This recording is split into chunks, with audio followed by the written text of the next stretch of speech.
Welcome to the third and final broadcast of our 2017 911 Goes to Washington webinar series. Today's webinar is entitled Effective Meetings and Legislative Priorities. I'll be your host, Trey Fogarty, NENA's Director of Government Affairs. Before we get started, I'd like to review a few housekeeping items. First, you can watch this webinar on demand once our broadcast concludes at www.youtube.com/911-NENA911. In addition, we'll post the slides at www.nena.org/GTW. But just to make things easier, we're also offering direct download of the slides through your GoToWebinar interface at any time during today's broadcast. Those slides have already been posted and you can download them now. Finally, we invite you to make this webinar interactive. You can submit a question at any time using the GoToWebinar interface, and we'll handle as many questions as we have time for at the end of the webinar. Before we get started, I'd like to thank our sponsors for the 2017 edition of 911 Goes to Washington: Airbus DSC, the home of Vesta, AT&T, Comcast, Comtech, CTIA, Ford, Frontier, Mission Critical Partners, OnStar, West, and Verizon. As I said before, my name is Trey Fogarty. I'm Director of Government Affairs here at NENA, and I'll be your host throughout the 911 Goes to Washington proceedings. In today's webinar, we're going to cover how to conduct Hill meetings with both members and staffers on Capitol Hill, talking points for legislative success related to our agenda, and a few other tips, tricks, and pointers that our attendees have picked up over many years of attending this important event. Let's get started with conducting Hill meetings. These meetings have a few different phases that you'll go through. The getting started part when you arrive, how to deal with member meetings, how to deal with staff meetings, and how to close effectively to make sure that you make the points that, after all, 911 Goes to Washington is all about. A few points on getting started. In some ways, Capitol Hill meetings are just like any other professional engagement. It's important to present yourself and our association as professionally as possible. And that begins with how you dress. Gentlemen should wear a jacket and tie, and ladies a dress or suit. Now, if your department prescribes a particular form of dress uniform, it is always appropriate to wear that to a Hill meeting. They love to see, the badges, the fruit salad, the whole panoply of public safety paraphernalia. That always plays well on the Hill, and it can enhance your stature and prestige and make a longer felt impact with everyone that you meet. Now, I do want to be a little specific here because, some agencies do prescribe undress uniforms that consist of, sort of shirt sleeve polos or short sleeve dress shirts. Those types of things are never appropriate on Capitol Hill.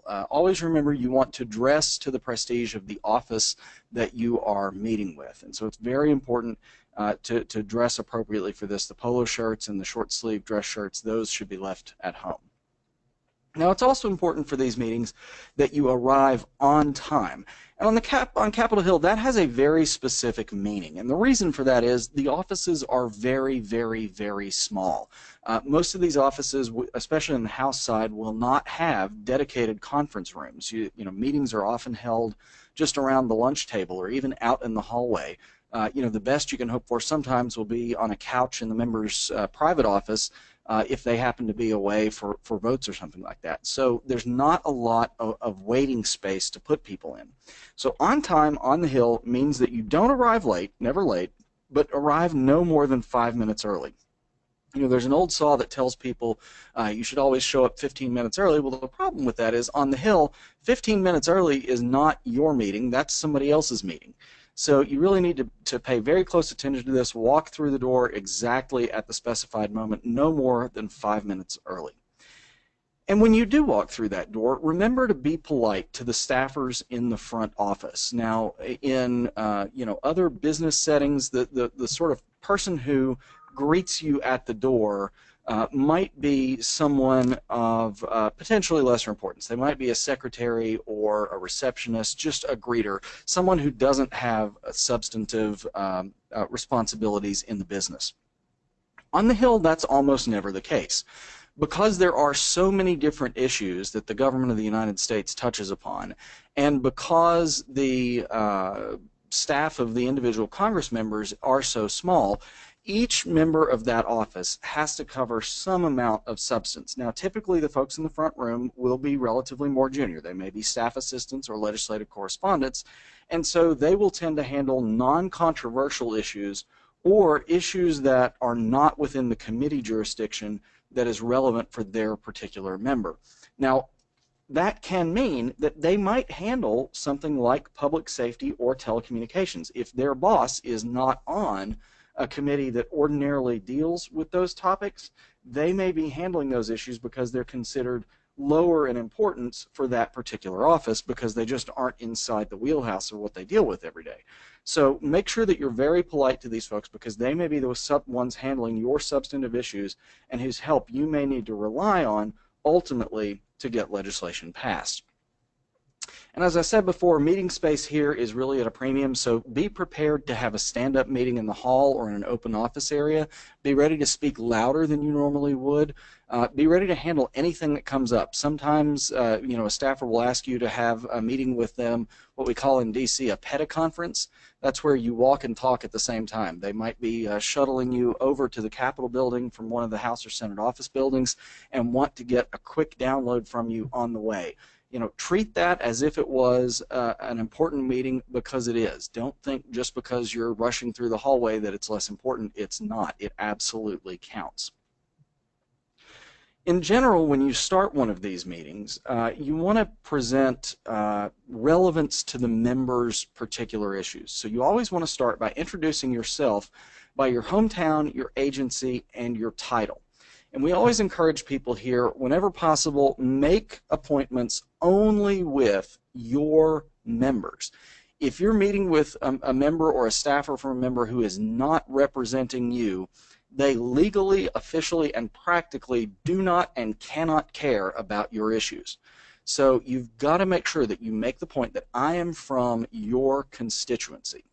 Now, in some cases, you're not going to be here with everybody from your home chapter. You're not going to have somebody from every district in your state. And that's okay, as long as before you come to meet with a member or staffer that you don't have a person from their district for, that you find some member that you can say, I am here on behalf of. And tell them that at the beginning of the meeting. Say, look, I know you represent Northville. I'm from Southtown. But it so happens, I'm here on behalf of my good friend Bob.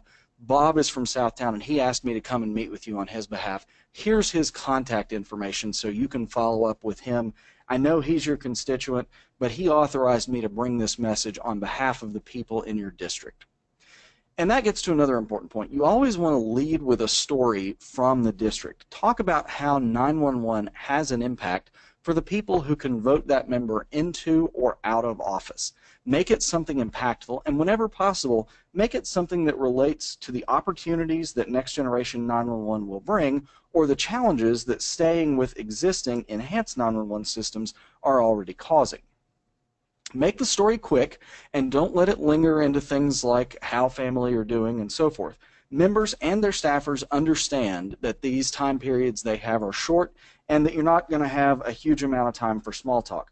So if you say something like, you know what, Congressman, I'd love to talk with you more about how Aunt Sally is doing, but right now I really just want to make sure that we get through a couple of important points. It's the reason I'm here in Washington. And then move quickly into our talking points. They expect that. They know it's coming, and they look for that sort of thing with the professional lobbyists who are going to be here, all the time representing commercial interests. And they may be even a little bit impressed that, a private person coming to Washington sort of knows the lay of the land and how things work in these types of meetings. So let's take a moment to talk about the different types of meetings. Now, every year we at NENA get feedback from attendees at 911 Goes to Washington who are frustrated that they didn't get to meet with their member of Congress. Sometimes we even hear that bosses back home are frustrated because they sent someone here to see a member and they don't understand that it was an effective use of time when they only met with a staffer. So I want to clear up a few common misconceptions, especially for those who've never been to a legislative event like 911 Goes to Washington. This is not about meeting with members. Member meetings are perceived as being more effective and prestigious back home, and they can be more effective to build strong relationships and achieve final passage of a bill when you have something that's right on the verge. But constituent meetings are a very small fraction of a member's time. Each party indicates to freshman members that they need to spend at least 40% of their time every day on fundraising, and only as little as 10% of their time meeting with individual constituents. And that means that the reality today is that member meetings are increasingly rare. Because of these important political duties that they have less and less time for individual meetings. So when you are meeting with members, it's important to keep a few things in mind. Know their committee assignments. If you want to be effective at moving things through Congress, you have to know that things move first, and really move, if at all, because they move in committee. Now, the key committees, as we discussed in our previous webinar for 911 legislation, are the House Energy and Commerce Committee, the House Transportation and Infrastructure Committee, and the Senate Commerce, Science, and Transportation Committee, along with the appropriations committees that have significant impact on funding for 911 in both houses. If your member sits on one of these committees, be sure to mention it right up front. Something along the lines of, Congresswoman, I know you sit on the Energy and Commerce Committee, and I want to thank you for everything the committee has done for 911 over the years. We're going to need that committee to step up and take leadership to make critical improvements for 911 that we need over the next 3 to 5 years. And throughout your discussion, make sure that you show respect for the Congressmember's office. No matter how much you may personally disagree with a member or his or her politics, they were duly elected to represent you, even if you're from the other party, and you should trust that they will do so.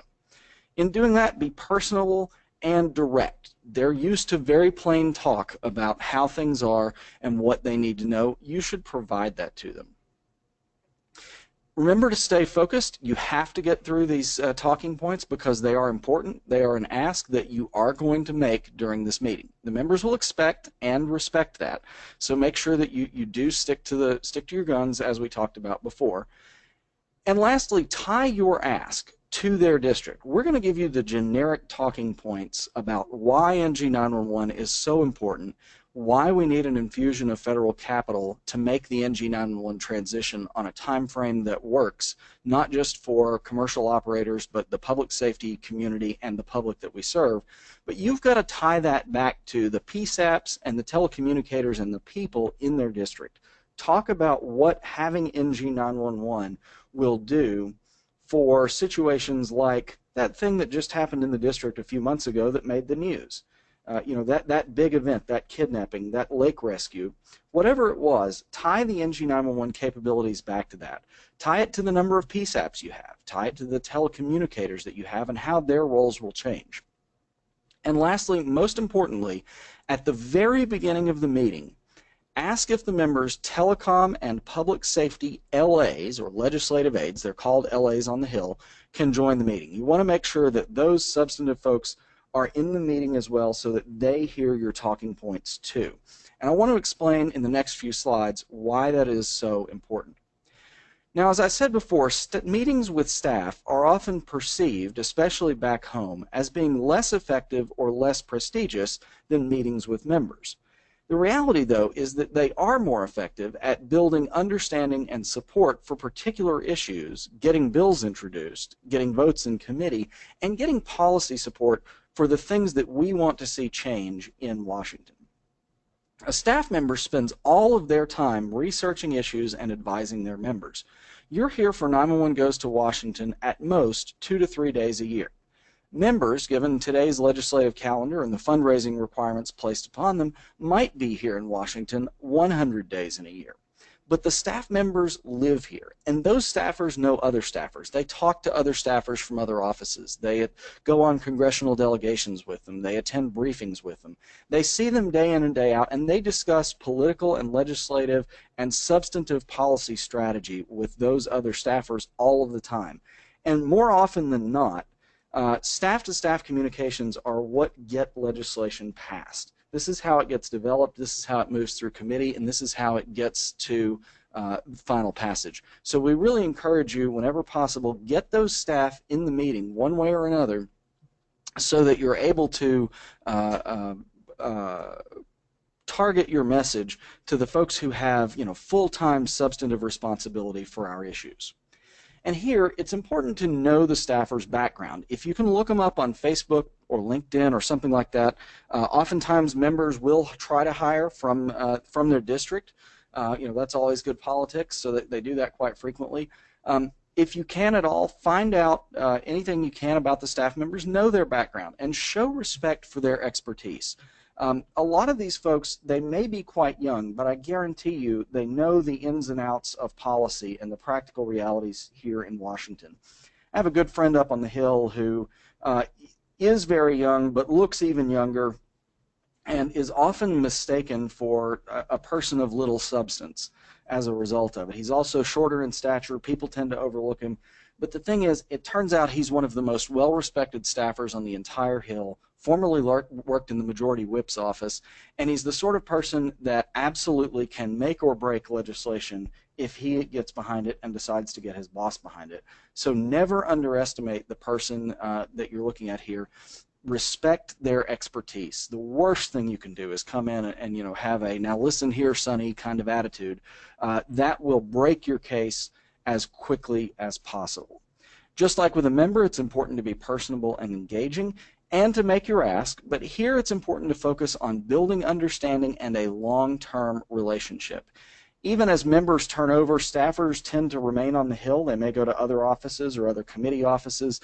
So you may see this person again, or another NENA member may see this person again in a different context. And you want to make sure that over time they continue to become bigger and bigger advocates for our cause, and not just someone that you treated as a throwaway. And again, here it's important to tie our ask to their position. If you're meeting with a committee staffer, talk about how you want things to move through the committee. You want the committee to get behind a policy position. If it's a member office staff, you want a bill introduced, or you want their boss to join as a co-sponsor on a bill. That's a very powerful thing that we're often looking for. And we'll talk in detail about what our targets are for committees and for co-sponsorship and so forth at 911 Goes to Washington. Right now, the legislative environment is still very fluid, so we don't have specific details on that to give you beyond the talking points that we'll get to in just a minute. But we will have more on that, so be prepared to tie your ask to their position. And then in both types of meetings, you always want to close effectively, and that usually means quickly summarizing our talking points, asking for those specific actions that we're going to cover during the live event, and getting agreement on a follow-up plan. How are we going to work together with the office over the next 1, 3, or 6 months to get done what we need to get done. Lastly, you want to invite the member to take a tour of a PSAP in the district. This is so important and so often overlooked. Get them in your PSAP. Make sure you schedule media to be there. Show off their support for public safety. It's a big deal for them, and it's a big deal for you. And lastly, thank them for the meeting. Make sure that on the way out the door, you say thank you. In addition to all of this, we'll be providing you with some written materials to leave behind with the member offices that gives them a summary of our talking points, a deeper dive on NG911, and some information about the Next Gen 911 Caucus that NENA and other public safety organizations work through in order to help get things moving on the Hill. I see one question here has already come in, and I want to hit this one before we move on to the talking points. The question is, how can I find out what committee assignments my member of Congress may have? Well, the easiest way to do that is to go and look at their member website. Typically, if you just Google their name and member of Congress, you can find that pretty easily. They're all very proud of their committee assignments because it points to what they're doing for their district, what subject matters they've taken up, what they're interested in. So those typically are on the front page of their website. That's usually the easiest place to get that information. Now let's move on and take a look at the talking points and our legislative agenda for 2017. Now, in years past, we've had longer legislative agendas. We've touched on topics like multi-line telephone systems, location identification, and NG911 deployment. But this year, we're focusing exclusively on accelerating the NG911 transition with a significant injection of federal capital.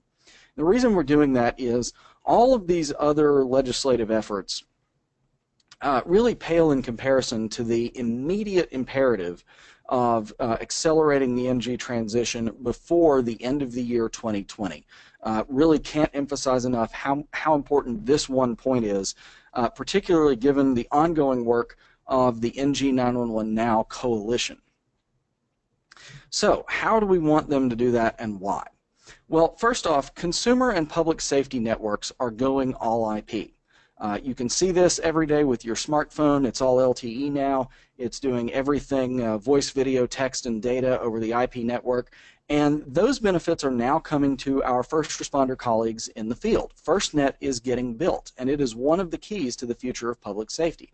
Congress members, I think you'll find, even their staffers know a little something about FirstNet. They've heard of it. It's been around long enough now that it's kind of penetrated the mindset. The problem is FirstNet can't work alone.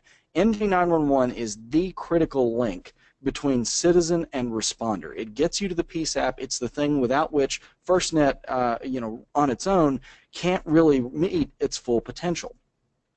Getting access for voice, video, images, and rich data sources from NG 911 is what's going to help the responders in the field and those of us who work in the PSAP community save lives, protect property, and enhance our national security.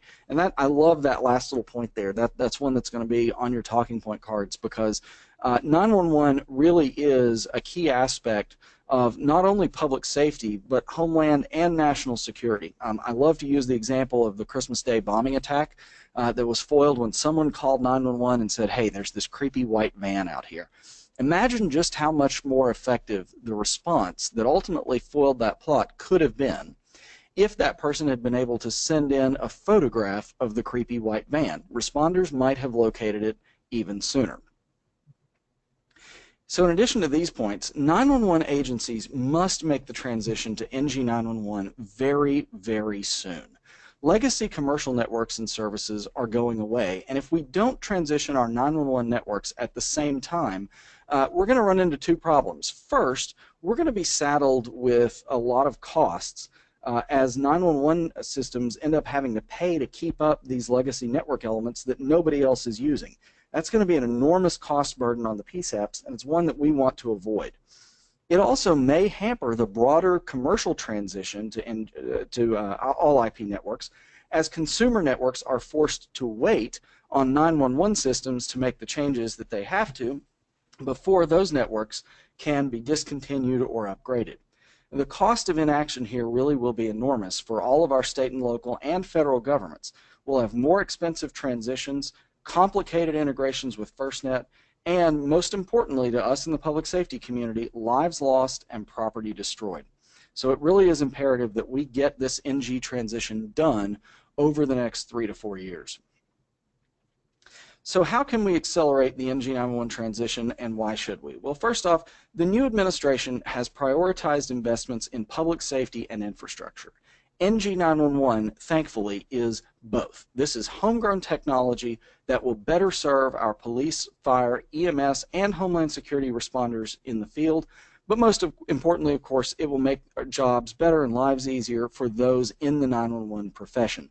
So this is a huge investment in the future of public safety in the United States, and it's one that needs to be made right now so that we can reap the benefits of this without suffering the tremendous cost burdens that could come around if we delay these important investments.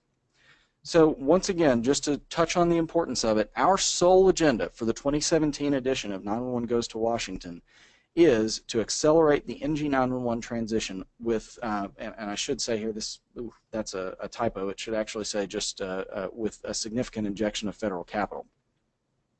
I want to mention again before we take questions that you can watch this webinar on demand at youtube.com/911NINA911 and download our slides at nina.org/GTW. I encourage you to go ahead and start submitting your questions now through the GoToWebinar interface, and I'll be taking those in just a moment after I thank our sponsors. Once again, the 2017 edition of 911 Goes to Washington is sponsored by Airbus DSC, the home of Vesta, AT&T, Comcast, Comtech, CTIA, Ford, Frontier, Mission Critical Partners, OnStar, West, and Verizon. All right, are there any more questions from the bridge? We already covered how to find committee assignments. You can do that using the members website. I wanted to mention one more time also, there was another question here, how do I find out who my member is? If you log into your profile on the nina.org website, and you go take a look at that, your profile actually contains information for your member of Congress. So that congressional district information is actually already tied to your membership here, and it's available at any time through the NINA website. Another question just coming in here. Let me open that up if I can. This is, how should Congress use the accelerated revenues from the incentive auctions for NG911? I want to apologize again there. I did not mean to mention incentive auctions. That is not relevant to the ask that we're making this year. That was a holdover on the slide there. We want Congress to inject federal capital into states and localities for the deployment of NG911. We're not asking for any particular source for that. It could come from general appropriations. It could come from auction revenues, but there's no specific source identified for that at this time. That's something that folks above our pay grade in the legislative world will have to sort out. All right, any further questions? Okay, thank you very much, and that will conclude our webinar for today. We'll look forward to seeing everyone here at 911 Goes to Washington, and we'll see you all here in DC in a couple of weeks. Thanks, everyone.